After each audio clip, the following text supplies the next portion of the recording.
In monitor mode, you can see all the controls on the right hand side of the screen. They're displayed there at all times.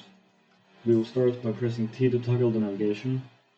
You can here enable the mouse and select items or props, and they will change the images at the bottom bar of the screen. You can click on these images or drag between them. Then you have the option here to snap to grid, ground, or move items freely. This describes the dragging of objects. Now, if we create an object here, it will always snap to grid. But when we move it, by clicking the item and then holding left mouse, you will see that it moves. If we use snap to ground, it will not come off the ground and it will ignore the green cells and the green grid. With free movement, you can also move the item up and down against colliders of objects.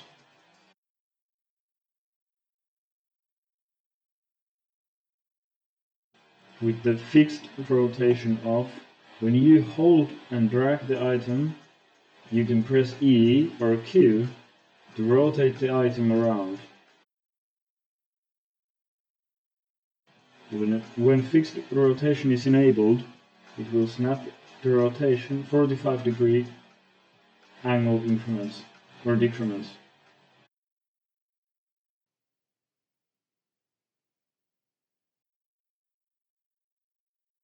In monitor mode, you access the navigation mode by pressing T on your keyboard. From here, if you want to build items, be sure to select the free move option and also ignore props. When this option is enabled, you will not be able to drag props. This will make it easier for you to move items around on the shelves, and you will not be able to accidentally move the prop.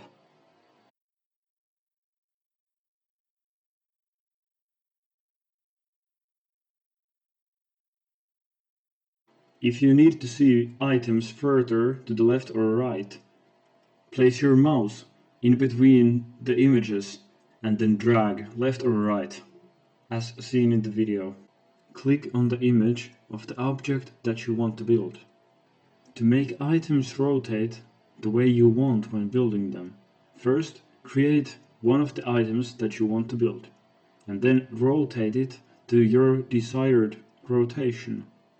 After this, when you add more grid cells by pressing U, and you build the objects by pressing right click, the objects will face the same direction as the previously created object. Next, let's explore Design Editor. Design Editor is a handy tool that can be accessed by first toggling the navigation with T button, and then hovering your cursor over a sign and then pressing right click. From here, you can type text into the sign, you can import images, or destroy the sign if you want to.